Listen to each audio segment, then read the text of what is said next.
على النبي يا أيها الذين آمنوا صلوا عليه وسلموا تسليما اللهم صل على سيدنا مولانا محمد وعلى آل سيدنا مولانا محمد কে যাওরে মা দিনার পথে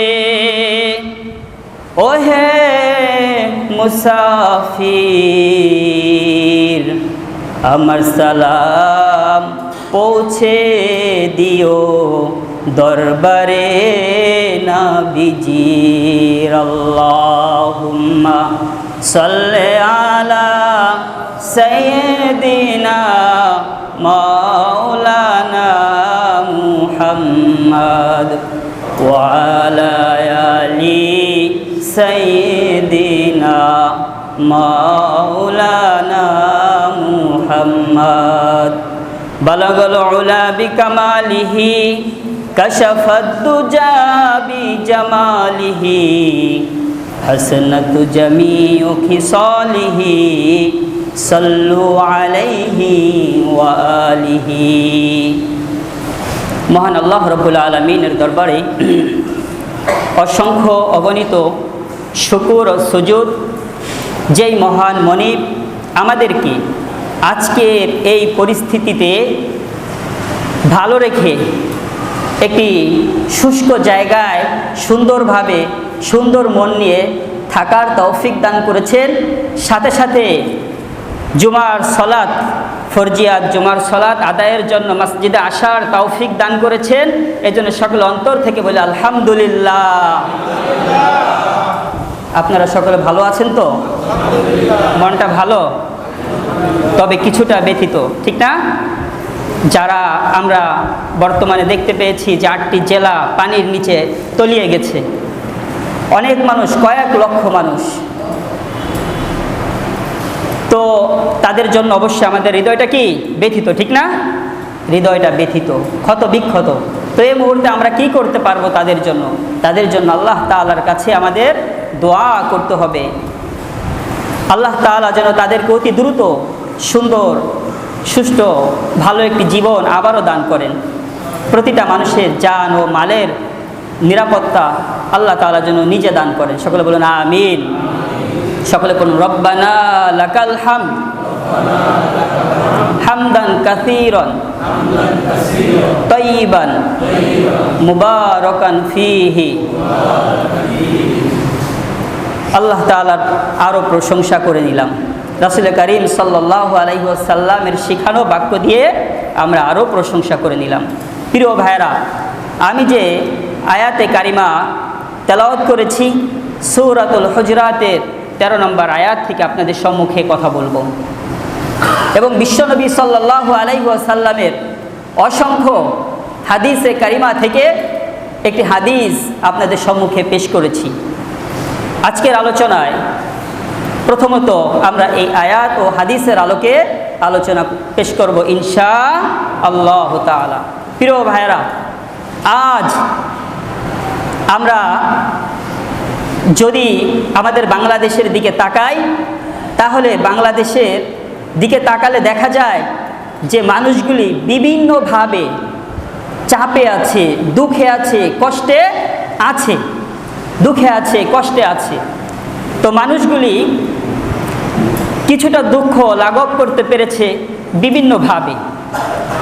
তবে বর্তমান যে পরিস্থিতি, বন্যা কবলিত যে এলাকাগুলিতে মানুষ ক্ষতিগ্রস্ত, 20 ফিট 30 ফিট পর্যন্ত পানি উপরে উঠে গেছে, ছোট ছোট বাচ্চা কান্না করছে, বাঁচবে কি বাঁচবে না অনিশ্চয়তার একটি জীবন যাপন করছে।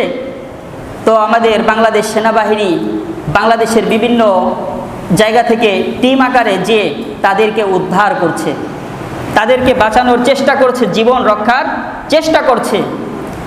আমরা হয়তোবা সেখানে যেতে পারিনি, তো আমাদের কি কোনো দায়িত্ব আছে না নাই? আমাদেরও কিছু দায়িত্ব আছে। আল্লাহ রাব্বুল আলামিন প্রতিটি মানুষকে বিবেক দান করেছেন, বুদ্ধি দান করেছেন। আল্লাহ রাব্বুল আলামিন এই বিবেক আর বুদ্ধি কেন মানুষকে, ইনসানকে দান করলেন? এজন্য দান করেছেন, হে মানুষ, তোমাদেরকে কেন আমি বুদ্ধি দিয়েছি, বিবেক দিয়েছি। প্রাণীকুলকেও বুদ্ধি বিবেক দিয়েছি, কিন্তু তাদের বুদ্ধি তোমাদের বুদ্ধির মতো নয়। কেননা তোমাদের বুদ্ধি স্থিতিশীল বুদ্ধি, তোমরা যে বুদ্ধি করো সেটা তোমাদের মাঝে তোমরা ধরে রাখতে পারো, এই ক্যাপাসিটি আমি আল্লাহ রাব্বুল আলামিন দিয়ে দিয়েছি। কিন্তু অন্য প্রাণী যেগুলি আছে তাদের ভেতরে বুদ্ধিটা কিছু সময়ের জন্য থাকে, আবার কিছু সময়ের জন্য ভুলে যায়। কিন্তু যারা ট্রেনিং দেয়, ট্রেনিং প্রাপ্ত প্রাণী, তাদেরকেও মনে করিয়ে দিতে হয় যে আমি তোমাকে এই কাজ শিখিয়েছিলাম। কিন্তু আমার আল্লাহ রাব্বুল আলামিন মানুষের বিবেকের মাঝে যে জ্ঞান দান করে দিয়েছেন, যে বুদ্ধি দিয়ে দিয়েছেন, এই বুদ্ধি ভুলে যাওয়ার না, মেমোরি থেকে ডিলিট হয়ে যেতে পারে, ফরম্যাট হয়ে যেতে পারে। কিন্তু মানুষ যত সময় পর্যন্ত সুস্থ আছে, ভালো আছে, তত সময় পর্যন্ত ব্রেন থেকে ডিলিট হয়ে যায় না, ঠিক না? আল্লাহু আকবার। আমার প্রিয় ভাইরা, জীবনের ছোট্ট সময় যখন 7 বছর বয়স অথবা 5 বছর বয়স, তখনও বড় বড় কিছু ঘটনা ঘটে যায় অনেকের জীবনে। সেই ঘটনাগুলি মৃত্যুর আগ মুহূর্তেও যদি জিজ্ঞেস করা হয়, তাহলেও দেখা যায় ওই ছোট্ট সময় ঘটে যাওয়া যে ঘটনাটা ছিল, ঠিক যেমনিভাবে বর্ণনা দিতে পেরেছে, হুবহু বয়সের শেষ প্রান্তে যাওয়ার পরেও বর্ণনা দিতে পারে, এক বিন্দু ভুলে যায়নি। তাহলে আজকে আমরা যে কথা বলতে চাচ্ছি, কথা শুনতে চাচ্ছি, সে বিষয়টা কি? সে বিষয়টা হলো যারা পানিবন্দী আছে তাদের অনেক অসুবিধা। এই অসুবিধাকে লাঘব করার জন্য আমরা কি করতে পারি?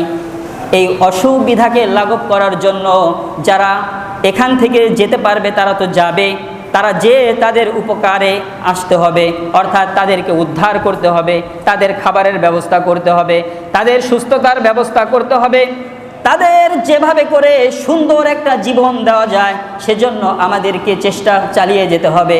কিন্তু আমরা যারা এখান থেকে যেতে পারলাম না, তারা কি করতে পারবো? তারাও একটা জিনিস করতে পারবো, সেটা হলো ওখানে যেতে হলে আর তাদের সুন্দর জীবন দিতে হলে অর্থের প্রয়োজন আছে কি আছে না? অর্থের প্রয়োজন আছে ভাই। এজন্য আজকে আলোচনার একটা বিষয় থাকবে অর্থ।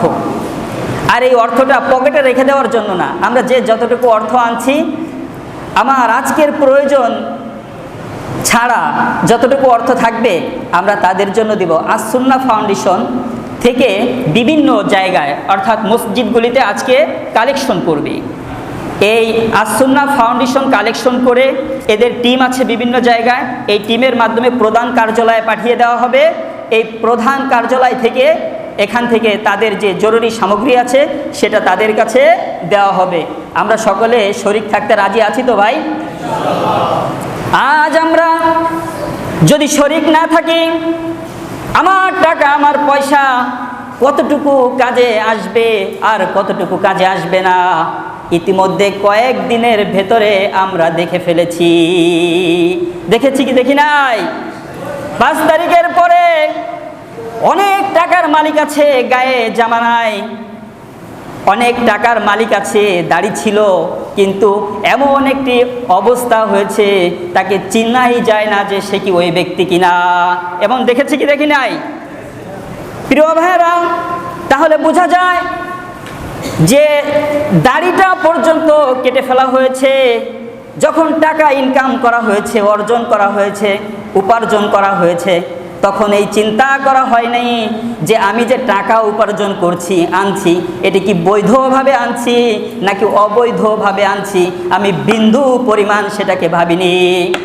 হাজারো মানুষের উপরে রক্তচক্ষু দিয়ে তাদের হৃদয়ে রক্তক্ষরণ হয়েছে, দ্রব্যমূল্যের দাম বাড়িয়ে দেওয়া হয়েছে, মানুষের মাঝে ভীতি সঞ্চার করা হয়েছে, মানুষ অভাবগ্রস্ত, ভীতি সন্ত্রস্ত, অর্থ নেই, সন্তান নিয়ে কিভাবে বাঁচবে চিন্তাও করতে পারছে না। তারপরও তাদের দিল এত কঠিন দিলের অধিকারী হয়ে গেছে, বিন্দু পরিমাণ মায়ার ছলেও দ্রব্য মূল্যগুলির দাম কমায়নি। কারণ তারা জানে যে দাম কমালে তো আমাদের ফান্ড ভারী হবে না। কিন্তু ফান্ড ভারী করা গিয়েছে, ব্যাংকে টাকা রাখা হয়েছে, ব্যাংকের যে অ্যাকাউন্ট আছে মিলিয়ন বিলিয়ন টাকা দেখাতে পারে, কিন্তু তোমার টাকা তোমাকে শেষ পরিণতিতে দাড়ি রাখাইতে পারে নাই। তোমাকে পানির উপরে ভাসার জন্য যে জিনিস দরকার সেটাই তোমাকে উঠাইয়া দিছে, গাড়িতে উঠাইতে পারে নাই, বিমানে উঠতে পারো নাই, যায় উঠছো কিসে, ঠেলা গাড়িও না, এমন একটা জিনিসে উঠছো যে সেটাই তোমাকে অপর পাশে পারও করতে পারে নাই। তাহলে তোমার টাকা তোমাকে সম্মান দিতে পারেনি, তোমার টাকা তোমাকে গায়ে কাপড় রাখতে পারেনি, তোমার টাকা তোমার সন্তানের পাশে রাখতে পারেনি, তোমার টাকা তোমার পরিবারের পাশে রাখতে পারেনি, তোমার টাকা তোমাকে দেশে রাখতে পারেনি। এই দেশ থেকে লাঞ্ছিত করে তোমাকে বিদায় করে দিতে চেয়েছে, কিন্তু দেশের প্রশাসন তোমার মতো জালিমকে, অহংকারীকে, তোমার মতো প্রতারককে, ধোঁকাবাজকে, রক্ত পিপাসুকে ছেড়ে দেয়নি, তোমাকে ধরে নিয়ে এসছে। কারণ তুমি মানুষের রক্ত খেকু ছিলে, রক্ত খেয়েছো, আজ তোমার রক্তের উপরও কিছু কি দেওয়া হবে যাতে করে তুমি বুঝতে পারো গরিবের দুঃখগুলি। তাই কে কি নাম, কার কি পথ সেটা দেখার সময় নেই। এজন্য প্রিয় ভাইরা, আমাদের প্রত্যেককে সজাগ থাকতে হবে, সতর্ক থাকতে হবে। কি সজাগ থাকতে হবে আর সতর্ক থাকতে হবে? সজাগের বিষয় হলো আল্লাহ রব্বুল আলামিন সম্মান দেওয়ার মালিক, আবার আল্লাহ রব্বুল আলামিন জিল্লতি দেওয়ার মালিক। এজন্য আল্লাহ তাআলা বলেন, ওয়া তুইজ্জু মান তাশা ওয়া তুযিল্লু মান তাশা বিয়াদিহিল খায়র। সম্মান দেওয়ার মালিক কে? আল্লাহ। সম্মান থেকে বঞ্চিত করে লাঞ্ছিত করার মালিক কে? আল্লাহ। আল্লাহ রব্বুল আলামিন কখনো কখনো সম্মান দিয়ে দেখান যে হে বান্দা, দেখো আমি আল্লাহ তোমাকে কি সম্মানে রেখেছি। সারা বাংলাদেশের কর্তৃত্ব করার যে চেয়ার, সেই চেয়ার আমি তোমাকে দিয়েছি। কিন্তু এই চেয়ারে বসে সম্মানের সাথে থেকে পরিচালনা যদি করতে পারো, ইসলাম নিয়ে যদি থাকতে পারো, কারণ এদেশের মানুষ ইসলাম প্রিয়। কি প্রিয় ভাই? ইসলাম প্রিয়। আমরা খাই আর না খাই আল্লাহকে সেজদা দিতে চাই, আমরা ভালো থাকি আর না থাকি আল্লাহকে সেজদা দিতে চাই। কেন সেজদা দিতে চাই? যে আমার জীবন, আমার হায়াত, আমার মরণ, আমার মৃত্যু সব কিছুই একমাত্র আল্লাহ রব্বুল আলামিনের জন্য, একমাত্র আল্লাহ রব্বুল আলামিনের জন্য। তাই তো আমাদের জীবনের সব কিছুর চাইতে এক আল্লাহকে বেশি ভালোবাসি, ঠিক না? সকলে চিৎকার করবেন আল্লাহু আকবার। আয় আল্লাহ, আপনি আমাদেরকে মৃত্যু পর্যন্ত ইসলামের উপর অটল ও অবিচল থাকার তৌফিক দান করুন, আমিন। আল্লাহ তাআলার কাছে আমরা দোয়া করব। তো প্রিয় ভাইরা, আজ বর্ণাঢ্য ভাইদের জন্য যে অর্থ কালেকশন করা হচ্ছে, 10 টাকা 5 টাকা দিলে হয়তো বা দেখা যাচ্ছে আমরা দিতে পারবো। তো এতটুকু টাকা দিয়ে আমরা যতটুকু উপকার করতে পারবো, এর চাইতে যদি একটু বেশি টাকা দেই তাহলে তাদের কি হবে? একটু বেশি উপকার হবে। আমরা হয়তো এই সপ্তাহে যারা একটু মাছ অথবা একটু গোশত বা একটু ভালো খাবার খেতাম, 1000-1500 টাকা খরচ করতাম, ওই টাকাকে একটু আমরা কমিয়ে একটু খারাপই খাই, তারপরে তো আল্লাহ আমাদেরকে ভালো জায়গায় রাখছেন, ঠিক না ভাই? কিন্তু তারা তো খাবারও পাচ্ছে না। তো সেই জায়গা থেকে আমরা যেন বড় অংশটা একটু কালেকশনও করব, আমরা যেন কমপক্ষে 500, 1000, 2000 এমন টাকা দিয়ে আমরা যেন শরিক থাকতে পারি। সাথে সাথে যারা মানে চাকরি করি না, পকেটে টাকাও নিয়ে আসেনি, পরবর্তীতে দেওয়ার সুযোগও থাকবে, কম টাকা আছে বা বাসায়ও নেই, তারাও যেন কমপক্ষে আমরা শরিক থাকতে পারি। আল্লাহ তাআলা আমাদের তৌফিক দান করুন, সকল বলুন আমিন। এজন্য প্রিয় ভাইরা, যে কথা বলতেছিলাম যে আমরা যখন ভালো থাকব সে সময় আল্লাহ রব্বুল আলামিনকে ডাকবো, আবার যখন খারাপ থাকব তখন আল্লাহ রব্বুল আলামিনকে ডাকবো না, তাই তো?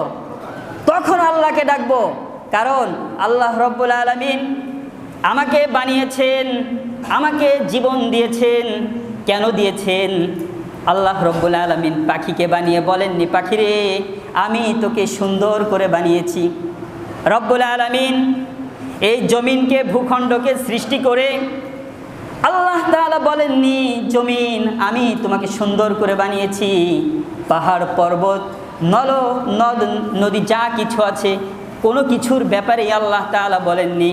কিন্তু মানুষকে সৃষ্টি করার পরে আল্লাহ তাআলা 4টি কসম খেয়ে বলেছেন যে আমি তোমাকে সুন্দর করে সৃষ্টি করেছি। এই মানুষ যখন পাখি দেখে পাখিকে বলে, পাখিরে তুমি না কতই সুন্দর, তোমাকে আমার রব কত সুন্দর করে সৃজন করেছেন, সৃষ্টি করেছেন, তোমার মিষ্টি সুরে আমি ব্যাকুল হয়ে যাই। পাখি তখন বলতে পারে না, অর্থাৎ আমাদেরকে বোঝানোর মতো ভাষা দিয়ে বলতে পারে না। সে তার নিজের ভাষা দিয়ে বলে, ও মানুষ, আমি সৃষ্টি হওয়ার পরে আমার রব আমাকে সুন্দর বলে ঘোষণা করেনি। নদী নালা খালবিল কোনো কিছুকেই সুন্দর বলে আল্লাহ তাআলা ওইভাবে ঘোষণা করেননি। কিন্তু আল্লাহ পবিত্র কোরআনের মাঝে বলেন, খলাকাল ইনসানা ফি আহসানি তাকওয়িম। হে মানব সম্প্রদায়, আমি আল্লাহ তোমাদেরকে সুন্দর করে সৃজন করেছি রে বান্দা। ও বান্দি, কেন আমি তোমাদেরকে সুন্দর করে সৃজন করলাম এটা জানো নি? এটা হলো এজন্যই আমি তোমাদেরকে সৃজন করেছি, সৃষ্টি করেছি যে তোমার যে কপালটা আমি আল্লাহ দিয়েছি, এই কপালটা দিয়ে তুমি আমার কদমে সেজদা করবে। আল্লাহু আকবার। এজন্য আল্লাহ রব্বুল আলামিন আমাদেরকে সৃষ্টি করেছেন। কিন্তু আজ আমাদের দিকে তাকালে দেখা যায় যে আমাদের জন্য মনে হয় শুধু খাওয়া পড়া আর আনন্দ ফুর্তির জন্য মনে হয় আমাদেরকে সৃষ্টি করা হয়েছে। আমার টাকা আছে, আরও টাকার পেছনে লেগে গেছি। আমার অর্থ আছে, আরও অর্থের পেছনে লেগে গেছি। আমার একটা বাড়ি আছে, আর একটা বাড়ি কিভাবে 12 তলা 15 তলা কমপ্লিট করা যায় সেটার পেছনে প্রতিযোগিতায় লেগে গেছি। আমার সম্মান আছে, কিভাবে মেম্বার থেকে চেয়ারম্যান থেকে এমপিতে পরিণত হওয়া যায়, এভাবে করে আমি সেই প্রতিযোগিতায় লেগে গেছি। কিন্তু গত বছরে আমার যতটুকু ইবাদত ছিল, আমি যে কয়েকত মসজিদে আসতে পেরেছি, আমি কি তার চাইতে এবছর 24 সালে বেশি আসতে পারছি কিনা, আমি কি ইবাদত বেশি করতে পারছি কিনা, সেটা কি আমি একটাবার ভাবি? সেটা আমি একটাবার ভাবি না। এজন্য আমাকে নিজেকে 5 ওয়াক্ত নামাজ সালাত আদায় করতে হবে।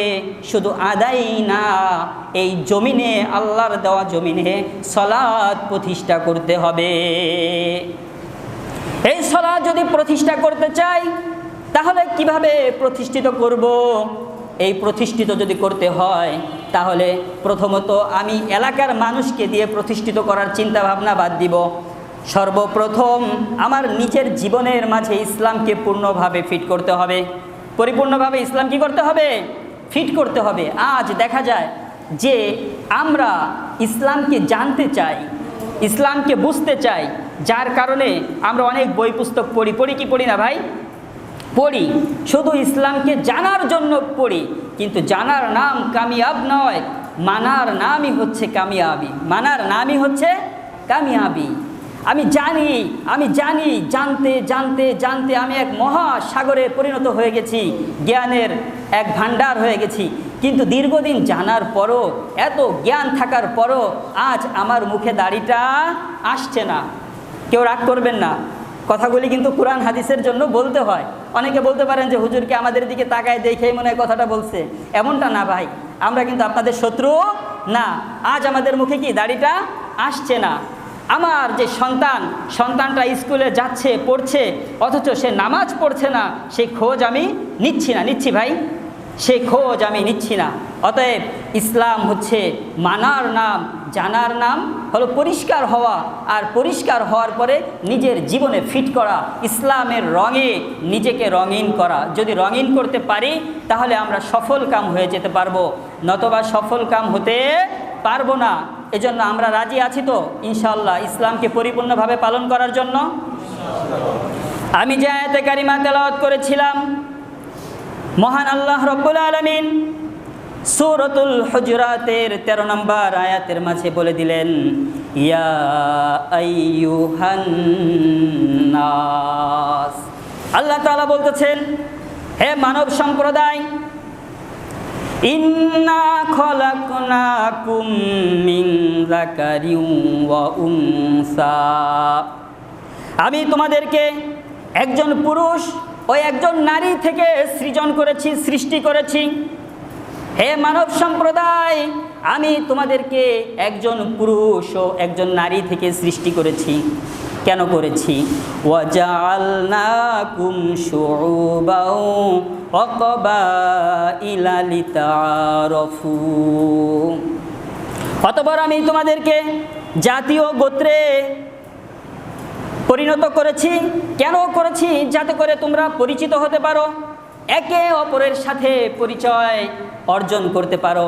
এজন্যই আমি আল্লাহ তোমাদেরকে জাতিতে জাতিতে, গোত্রে গোত্রে, গোষ্ঠীতে গোষ্ঠীতে পরিণত করেছি। আমরা বলতে পারি আমি অমুক বংশের, আমি মুসলিম, আমি হিন্দু, আমি খ্রিস্টান। এই যে এদের পরিচয়, এই পরিচয়ের জন্য আমি আল্লাহ তোমাদেরকে বানিয়েছি।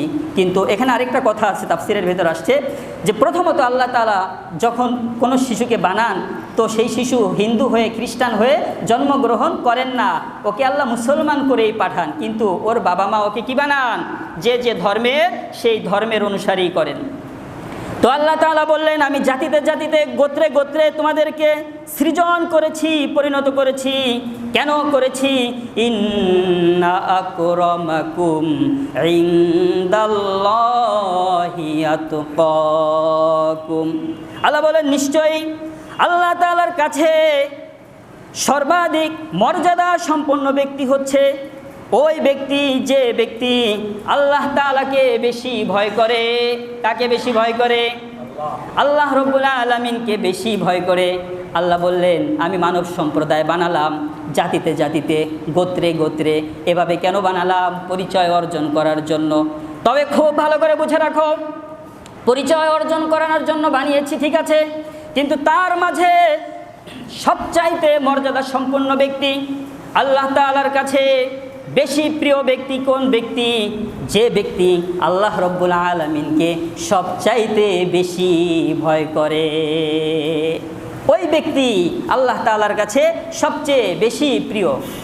এরপরে আল্লাহ রাব্বুল আলামিন বলেন, ইন্নাল্লাহা আলিমুন খবীর। আল্লাহ তাআলা বলছেন, অবশ্যই আল্লাহ তাআলা সব কিছু জানেন এবং সব কিছুর খবর রাখেন। হে বান্দা, আমি যে তোমাদেরকে জাতিতে জাতিতে, গোত্রে গোত্রে এবং বংশে বংশে তোমাদেরকে যে সৃজন করলাম, তার মাঝে যে আমি আল্লাহকে সবচাইতে বেশি ভয় করে, সেই আল্লাহ তাআলার কাছে বেশি প্রিয় ও সম্মানের। তবে জেনে রাখো, আল্লাহ তাআলা ক্ষুদ্র থেকে ক্ষুদ্র, ছোট থেকে ছোট সব বিষয় আল্লাহ রাব্বুল আলামিন জানেন। এমন কোনো বিষয় নেই, এমন কোনো কিছু নেই যে আল্লাহ রাব্বুল আলামিন সেটা তোমার ব্যাপারে জানেন না। গাফেল, সেটা আল্লাহ তাআলা জানেন না, এটা তুমি মনে করো না। এটা যদি মনে করো তাহলে হবে কি? বোকামি। এজন্য আমাদেরকে যদি আল্লাহ রাব্বুল আলামিনের কাছে সম্মানিত হতে হয়, সব কিছুকে ছেড়ে দিয়ে একমাত্র আমার রব আল্লাহকে বেশি বেশি ভয় করতে হবে। আর বেশি বেশি ভয় করে ঘরের কোনায় জড়সড় হয়ে বসে থাকলে হবে না। বেশি বেশি ভয় করার উদ্দেশ্যই হলো আমার জবান সুন্দর হয়ে যাওয়া, আমার ইবাদত সুন্দর হয়ে যাওয়া, আমার দৃষ্টি সুন্দর হয়ে যাওয়া, আমার কর্মগুলি সুন্দর হয়ে যাওয়া, আমার কার্যকলাপগুলি সুন্দর হয়ে যাওয়া। কেমন সুন্দর হয়ে যাওয়া? কুল ইন কুনতুম তুহিব্বুনাল্লাহ ফাত্তাবিউনি ইউহিব্বুকুমুল্লাহ ওয়া ইয়াগফির লাকুম যুনুবাকুম আল্লাহু গফুরুর রহিম। লাকাদ কানা লাকুম ফি রাসূলিল্লাহি উসওয়াতুন হাসানাহ। কেমন সুন্দর করতে হবে যে তোমাদের জন্য সুন্দর আদর্শ, সুন্দর চাহনি, সুন্দর জীবন গাইড একমাত্র রয়েছে বিশ্বনবী সাল্লাল্লাহু আলাইহি ওয়াসাল্লামের মাঝে। তোমরা যদি তোমাদের মতো চলো, তোমাদের মতো বলো, তাহলে সেটার মাঝে ভুল হতে পারে, কিন্তু আমি যে জীবন গাইড হিসাবে বিশ্বনবীকে পাঠালাম, কোরআন দিলাম, এই নবীকে যদি মানো, এই নবীর পথে যদি চলো, তাহলে তোমাদের চলা, তোমাদের বলা আমি আল্লাহর সন্তুষ্টি অনুযায়ী হয়ে যাবে। আমরা আল্লাহ তাআলাকে খুশি করতে চাই কি চাই না? আমরা সকলে আল্লাহ তাআলাকে খুশি করতে চাই। এজন্য প্রিয় ভাইরা, আমাদের সকলকে একমাত্র আল্লাহ তাআলাকে খুশি করার জন্য চেষ্টা করতে হবে। যদি চেষ্টা করতে পারি তাহলে আমরা সফল কাম হয়ে যেতে পারবো। আমরা যে মুসলমান হয়েছি, এই মুসলমানিত্ব ব্যর্থ হবে না, সফল হয়ে যেতে পারবো। আমরা মুসলমান হলাম, আজকে সমাজে একটি অপরাধ করলাম, অপরাধ করার পরে আমাকে জেলখানায় পাঠিয়ে দেওয়া হলো। সেখান থেকে আমি আসলাম, আসার পরে আমার আগের যে মূল্যায়ন ছিল সেটা থাকবে না, একটু কমবে, কিছুটা কমবে না? নিজের কাছেও লজ্জা লাগবে। তারপরে বলে না, চোরের মার বড় গলা, নিত্য খায় কি দুধ আর কলা, লজ্জা শরম নাই। জেল থেকে আসবে, আসার পরেও দেখা যায় কি ওই অপরাধী যে প্রকৃতপক্ষে অপরাধী সে বড় গলায় কি চলবে। কিন্তু আজ আমাদের সমাজে দেখা যায় যে কিছু নিরপরাধ মানুষ যারা তাহাজ্জুদ পড়ে, যারা 5 ওয়াক্ত সালাত জামাতের সাথে আদায় করে, যারা গরিবের পাশে থাকে, যারা এই সমাজকে ইসলামী সমাজ কায়েম করতে চায়, এই মানুষগুলিকে ধরে এমন এমন মামলা দেওয়া হয়েছে যা পাগলও বিশ্বাস করবে না, ছাগলও গ্রহণ করবে না। সেই মামলা দিয়ে তাদেরকে জেলখানায় বন্দি করে রেখে দেওয়া হয়েছে। হয়েছে কি হয় কি হয় না ভাই? হয়েছে না? হয়েছে, হয়েছে। তো তারা তো এসে বুক ফুলিয়ে কথা বলবেই, কিন্তু যিনি চোর ছিলেন, সম্পদ লুট করে নিয়েছেন, লুটতারাজ করেছেন, সে তো আর বড় গলায় কথা বলার সুযোগ রাখে না। তারপরে কি ওই আল্লাহওয়ালার চেয়ে এরাই বেশি জোরে কথা বলে আর গলা উঁচু করে চলে। এজন্য আমাদেরকে ন্যায়ের পথে থাকতে হবে, সত্যের পথে থাকতে হবে। আমরা আমাদের রাষ্ট্রের পরিচালক কাকে দেখতে চাই সেটা আমাদেরকে নির্ণয় করতে হবে, আমাদেরকে সিলেক্ট করতে হবে। আমরা যদি গোলালুর মতো হয়ে যাই যে না আমাকে আমের সাথে আমাকে চালের সাথেও মিশানো যাবে, আমাকে গোশতের সাথেও মিশানো যাবে, যা কিছুর ইচ্ছা তাই করা যাবে, এমন চিন্তা ভাবনাকে বাদ দিয়ে আমাকে নিজেকেই চিন্তা গ্রহণ করতে হবে যে এমন একজন সরকার হোক, এমন একজন এমপি হোক, এমন একজন মেম্বার হোক, এমন একজন চেয়ারম্যান হোক, এমন একজন মসজিদ কমিটি হোক, যার মাধ্যমে আমরা ইসলামী কাজগুলি করে যেতে পারবো, যার মাধ্যমে আমরা মাথা উঁচু করে থাকতে পারবো, যার মাধ্যমে এক আল্লাহ আল্লাহ রাসূলের কথা আমরা উচ্চ কণ্ঠে বলতে পারবো। কেউ আমাদেরকে বাধা দিতে পারবে না, কেউ আমাদের টুটি চেপে ধরতে পারবে না, কেউ আমাদের কণ্ঠকে রোধ করতে পারবে না। এমন সরকার, এমন পরিচালক, এমন ব্যক্তি আমরা চাই কি চাই না? এমন ব্যক্তি যদি চাই তাহলে প্রতিটি সময়ে আমাদের একটি সমর্থনের সময় আসে কি আসে না? আমাদের একটি সমর্থনের সময় আছে। তো সেই সমর্থনটা আমি 500 টাকা, লাল চা, একটা কলা, একটা রুটিতে যদি আমার সমর্থন হয়ে যায়, তাহলে আল্লাহ তাআলা বলবে, হে বান্দা, আমি তোমাকে বুদ্ধি দিয়েছিলাম, আমি তোমাকে বিবেক দিয়েছিলাম, তোমার বুদ্ধির আর বিবেকের দাম কি একটা লাল চা আর 500 টাকা? যে তুমি বিক্রি হয়ে গেলে একজন নেশাখোরের কাছে, একজন চাঁদাবাজের কাছে, একজন অন্যায়কারীর কাছে। অতএব আমাকে আমার সিদ্ধান্তই নিতে হবে। জীবন যদি থাকে সেটাও থাকবে আল্লাহর জন্য, আর যদি আমার জীবন না থাকে সেটাও যদি যায়, সেটাও যাবে একমাত্র আল্লাহ রব্বুল আলামিনের জন্য। ঠিক কি ঠিক না ভাই? আল্লাহ তাআলা আমাদের সকলকে কবুল করুন, সকলে বলুন আমিন। তো যে কথা বলতেছিলাম, আমাদের বেঁচে থাকাটা যেন একমাত্র আল্লাহ রব্বুল আলামিনের জন্যই হয়, তাহলে আমরা সফল কাম হতে পারবো, নতুবা সফল কাম হতে পারবো না। আমি যে হাদিসে কারিমা তেলাওয়াত করেছিলাম, বিশ্বনবী সাল্লাল্লাহু আলাইহি ওয়াসাল্লামের অসংখ্য হাদিসে কারিমা মুবারাকা থেকে একটি হাদিসে কারিমা আপনাদের সম্মুখে বলেছিলাম, আলা ইন্না ফিল জাসাদি মুদগাতান ইদা সালুহাত সালুহাল জাসাদু কুল্লুহু ওয়া ইদা ফাসাদাত ফাসাদাল জাসাদু কুল্লুহু আলা ওয়াহিয়াল কলব। নবী আমার বলেন, মানুষের শরীরের মাঝে এমন একটি গোশতের টুকরা আছে, যেই গোশতের টুকরা যদি খারাপ হয়ে যায় তাহলে সারা শরীর ব্যাধিগ্রস্ত হয়ে যায়, খারাপ হয়ে যায়।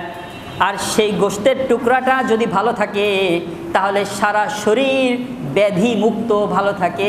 আর সেটাই হলো আলা ওয়াহিয়াল কলব।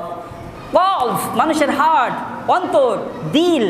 যেই দিল আমাদেরকে বুঝার শক্তি দান করে, আমাদেরকে চিনার শক্তি দান করে, আমাদেরকে চলার শক্তি দান করে, ওই দিলকে আমরা যদি পচা খাবার খেয়ে একজনের 500 টাকা পেয়ে খারাপ জায়গা ব্যয় করি, তাহলে আল্লাহ তাআলা বলবে, বান্দা আমি তোমাকে যে দিল দিয়েছিলাম সেই দিল তো তুমি কালিময় করে ফেলেছো। আমাদের মোবাইল আছে, মোবাইলের মেন জিনিসটা হচ্ছে স্ক্রিন। স্ক্রিন না ভাই? স্ক্রিনটা যদি ভালো থাকে আমরা দেখতে পাই ভেতরে কি কি আছে, সেগুলি কি দেখা সম্ভব, নতবা কি হয়ে যায়? অন্ধকার হয়ে যায়। ঠিক তেমনিভাবে একজন মুমিন, একজন মুসলমানের অন্তর, হার্ট, কলব, এটা যদি পরিষ্কার থাকে, সে যদি পরিষ্কার খাবার খায়, বৈধ খাবার খায়, অন্যায় খাবার যদি না খায়, হালাল খাবার খায়, হারাম থেকে যদি বেঁচে থাকে, তাহলে এই ব্যক্তির কলব থাকবে পরিষ্কার পরিচ্ছন্ন, স্বচ্ছ কলব থাকবে। আর এই স্বচ্ছ কলব দ্বারা সে আল্লাহকে চিনতে পারবে, রাসূলকে চিনতে পারবে, সে ইসলামকে বুঝতে পারবে, কোরআন বুঝতে পারবে, সমাজ বুঝতে পারবে।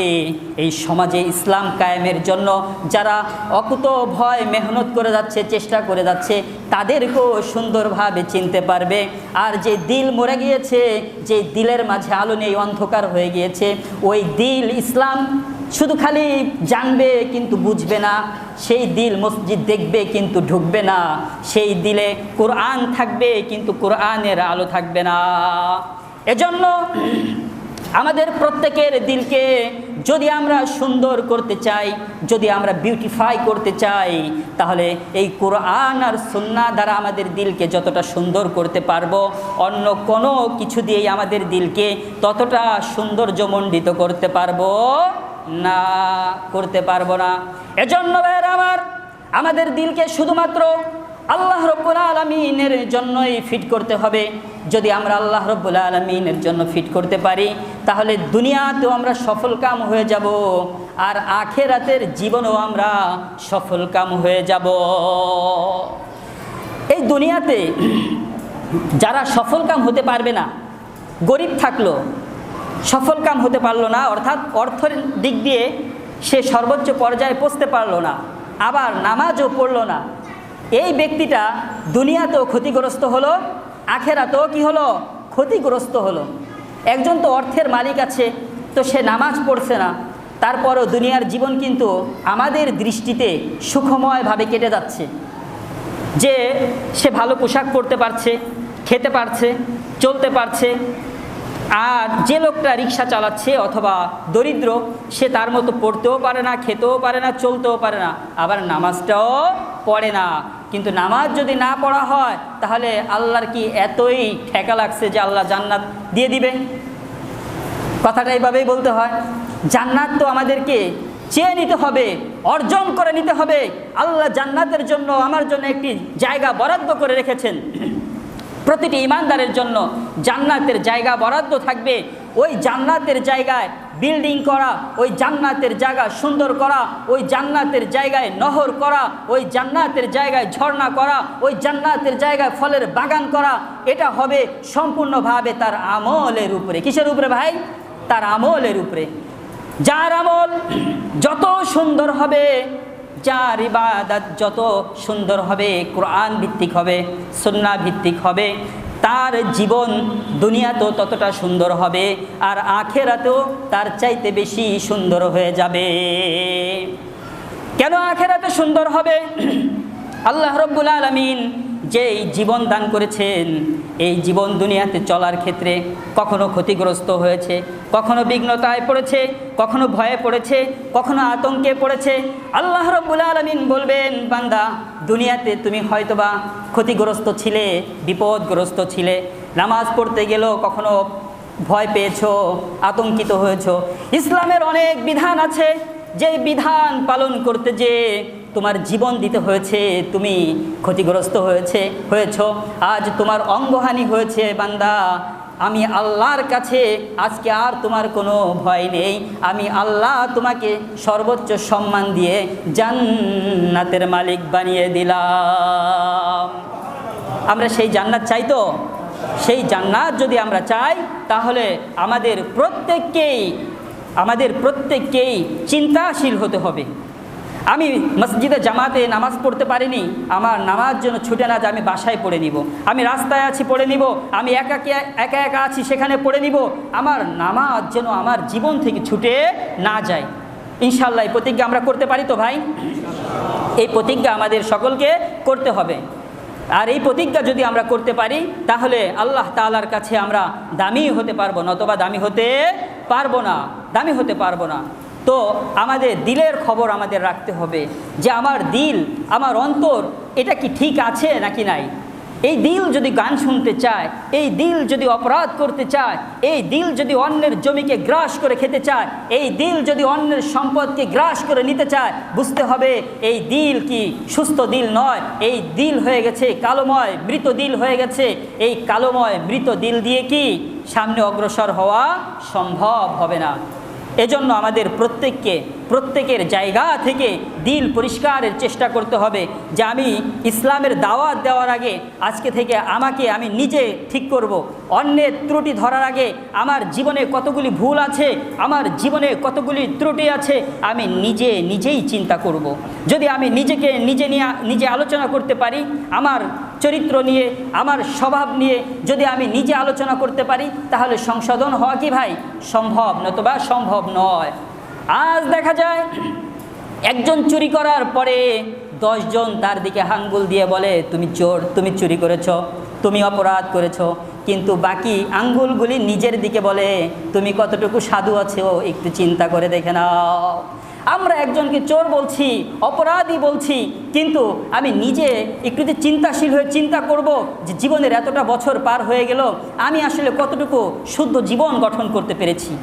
শুদ্ধ জীবনের মাঝে আমি আল্লাহ তাআলার ইবাদত তো বাদই দিয়েছি, বাকি সাধারণ সামাজিক যে নিয়মগুলি, মানুষের হকুকুল ইবাদ যেটাকে বলা হয়, এই বান্দার হক কতটুকু আদায় করছি আর কতটুকু খর্ব করছি, এটা যদি আমি চিন্তা করি তাহলে দেখা যাবে আমার জবানে আমি মানুষকে কষ্ট দিচ্ছি, আমি আমার হাত দ্বারা মানুষকে কষ্ট দিচ্ছি, আমি আমার চলা দ্বারা মানুষকে কষ্ট দিচ্ছি, তাহলে আমাকে কে সংশোধন করবে? আবার যদি কোনো ব্যক্তি বলে ভাই আপনি তো অমুকের জমিটা দখল করলেন বা অত্যাচার করলেন, তখন আমি তার দিকে তেড়ে যাই কি যাই না ভাই? তেড়ে যাই। ওই ভাই কিন্তু আমার মুসলমান ভাই, উনি চেয়েছেন আমার জীবন সংশোধন হোক, আমার জীবন উন্নত হোক, আমার জীবনটা জান্নাতি একটি জীবন হোক, তাই আমাকে ভুলটা ধরিয়ে দিয়েছেন। যার কারণে আমি কি করি, তাকেও আমি শত্রু মনে করে নেই। এজন্য আগে আমাদের নিজেদের চরিত্রের দিকে তাকানো যে আমার চরিত্র কতটুকু ঠিক আছে, আমার জীবন কতটুকু ঠিক আছে। যদি আমার চরিত্র, যদি আমার জীবন, যদি আমার সব কিছু একমাত্র আল্লাহ রব্বুল আলামিনের জন্য ঠিক করতে পারি, তাহলে অন্য কোনো ব্যক্তির বলতে হবে না যে ভাই আপনি অপরাধী। আমি নিজে সকল অপরাধগুলিকে ছেড়ে দিয়ে আমি একাই আল্লাহ তাআলার কাছে তওবা করে রোনাজারি করব। ও মালিক, জীবনের এতটা বছর আমি তোমাকে চিনতে পারিনি, ভুল করে ফেলেছি, তাই বিভিন্ন অন্যায়ের সাথে লিপ্ত হয়েছি গো মালিক। আজ আমি তোমাকে যেহেতু চিনতে পেরেছি, আমি আর আমার জীবন থেকে এমন ভুল সংগঠিত করব না, হবে না। আমি তওবা করছি, তোমার কাছে ক্ষমা চাচ্ছি। আল্লাহ তুমি আমাকে মাফ করে দাও, বাকি জীবন শুধুমাত্র আমি তোমার ইবাদতে কাটিয়ে দিব। এমন সিদ্ধান্ত যদি নিতে পারি তাহলে আল্লাহ তাআলার কাছে আমরা কি হয়ে যেতে পারবো? দামি হয়ে যেতে পারবো, নতবা দামি হওয়া সম্ভব হবে না। আল্লাহ তাআলা আমাদের প্রত্যেককে সুন্নাহ ভিত্তিক, কোরআন ভিত্তিক আমাদের জীবনকে গঠন করার তৌফিক দান করুন। সকলে বলুন আমিন। তো ভাইয়েরা, যে কথা বলেছিলাম বর্ণাঢ্যদের ব্যাপারে আপনাদের কাছে বলেছিলাম, আছি কোনো ভাই যে আমি তাদের জন্য 1000 টাকা দিব এমন কিছু ব্যক্তি চাই। যদি এখন পকেটে না থাকে হয়তো বা বিকালের ভিতরে দিতে পারবেন, অন্য সময়ের ভিতরে দিতে পারবেন। আজ আমার এই টাকা হয়তো থাকবে, টাকা খেয়ে যেতে পারবো কি না তা আমি জানি না। এমনও আমরা দেখেছি এই অল্প কিছুদিনের ভিতরে বস্তা ভর্তি 1000 টাকার নোট রাস্তায় ফেলে চলে আসছে, মনে হচ্ছে ওটা তেজপাতাও না, অথচ 1000 টাকার নোট জমা করেছে, খেতে পারেনি। তো আমি জমা করেছিলাম খাওয়ার জন্য। যখন দেখলাম যে আমার ভাই, আমরা যুদ্ধের একটি ঘটনা জানি যে এক সাহাবী পানি পিপাসায় যুদ্ধের পরে সে পানি খাবে, আরেক ভাই বলছে পানি পানি। তখন প্রিয় ভাইয়েরা, আমাদের সকলকে একমাত্র আল্লাহ তাআলাকে খুশি করার জন্য চেষ্টা করতে হবে। যদি চেষ্টা করতে পারি তাহলে আমরা সফল কাম হয়ে যেতে পারবো। আমরা যে মুসলমান হয়েছি এই মুসলমানিত্ব ব্যর্থ হবে না, সফল হয়ে যেতে পারবো। আমরা মুসলমান হলাম, আজকে সমাজে একটি অপরাধ করলাম, অপরাধ করার পরে আমাকে জেলখানায় পাঠিয়ে দেওয়া হলো। সেখান থেকে আমি আসলাম, আসার পরে আমার আগের যে মূল্যায়ন ছিল সেটা থাকবে না, একটু কমবে, কিছুটা কমবে না, নিজের কাছেও লজ্জা লাগবে। তারপরে বলে না, চোরের মার বড় গলা, নিত্য খায় কি দুধার কলা, লজ্জা শরম নাই। জেল থেকে আসবে, আসার পরেও দেখা যায় কি ওই অপরাধী যে প্রকৃতপক্ষে অপরাধী সে বড় গলায় কি চলবে। কিন্তু আজ আমাদের সমাজে দেখা যায় যে কিছু নিরপরাধ মানুষ যারা তাহাজ্জুদ পড়ে, যারা 5 ওয়াক্ত সালাত জামাতের সাথে আদায় করে, যারা গরিবের পাশে থাকে, যারা এই সমাজকে ইসলামী সমাজ কায়েম করতে চায়, এই মানুষগুলিকে ধরে এমন এমন মামলা দেওয়া হয়েছে যা পাগলও বিশ্বাস করবে না, ছাগলও গ্রহণ করবে না। সেই মামলা দিয়ে তাদেরকে জেলখানায় বন্দি করে রেখে দেওয়া হয়েছে। হয়েছে কি হয় কি হয় না ভাই? হয়েছে না? হয়েছে, হয়েছে। তো তারা তো এসে বুক ফুলিয়ে কথা বলবেই, কিন্তু যিনি চোর ছিলেন, সম্পদ লুট করে নিয়েছেন, লুটতারাজ করেছেন, সে তো আর বড় গলায় কথা বলার সুযোগ রাখে না। তারপরে কি ওই আল্লাহওয়ালার চেয়ে এরাই বেশি জোরে কথা বলে আর গলা উঁচু করে চলে। এজন্য আমাদেরকে ন্যায়ের পথে থাকতে হবে, সত্যের পথে থাকতে হবে। আমরা আমাদের রাষ্ট্রের পরিচালক কাকে দেখতে চাই সেটা আমাদেরকে নির্ণয় করতে হবে, আমাদেরকে সিলেক্ট করতে হবে। আমরা যদি গোলালুর মতো হয়ে যাই যে না আমাকে আমের সাথে মানে কী করবো, মসজিদের তো একটা কালেকশনও আছে, ঠিক কি না ভাই? মসজিদের কালেকশন হবে, তো মসজিদের কালেকশনের জন্য শরিক থাকবেন আপনারা। বিশেষভাবে আমার পক্ষ থেকে যে থাকবে, নিজেদেরকে উজাড় করে বর্ণাঢ্যদের পাশে অর্থনৈতিকভাবে আপনারা দাঁড়াবেন ইনশাআল্লাহ তাআলা। প্রিয় ভাইয়েরা, আমরা জানি সাহাবা একরাম যখন যুদ্ধের ময়দানে রাসূল সাল্লাল্লাহু আলাইহি ওয়াসাল্লাম ডাক দিয়েছেন যে তোমাদের অর্থ থেকে অর্থ জমা করো, আমাদের যুদ্ধে যেতে হবে, তখন দেখা গিয়েছে হযরত ওমর রাদিয়াল্লাহু তাআলা আনহুকে জিজ্ঞেস করা হয়েছে, হে ওমর, তুমি তোমার অর্থের কতটুকু নিয়ে আসছো?